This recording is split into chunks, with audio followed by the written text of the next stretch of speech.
Kathryn Foley, I accept your ice bucket challenge. Now, I wanted to make sure I did it right, so I pulled out a Fast Company article that I came across a couple weeks ago about the right way to do the ice bucket challenge. First and foremost, the ice bucket itself really matters.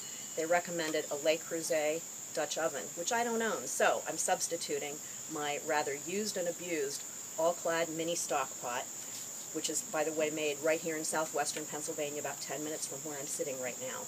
Secondly, the ice cubes. They recommended round ice cubes because they cascade better and they also pose less chance of physical injury from the corners on the sharp ice cubes. And of course, personal safety is always first with me. Next, they thought very carefully about the right attire to wear, and they suggested water-repellent attire. Especially, they suggested an Outlier rain shirt, which costs about $300. I don't own one, so I'm wearing this. Actually, I cleaned out my car a couple of months ago and threw away some 13-year-old Niagara Falls Made in the Mist plastic ponchos. That would have been perfect, but oh well, they're gone.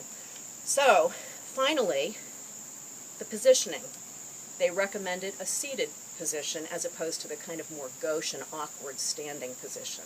So they also suggested the use of an Eames lounge chair, which again I don't own, so I'm substituting my sort of old and decrepit La Fuma zero gravity chair.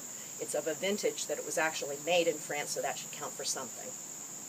Now, finally, the paying it forward part. You have to get that right. So I actually have lost track of who among my Bill.comrades have already been challenged, so I'm going to go off the board. Right here in southwestern Pennsylvania, I challenge my good friends Angie and Luke, and from Columbus, Ohio, I challenge Greg Sheffer. So with that,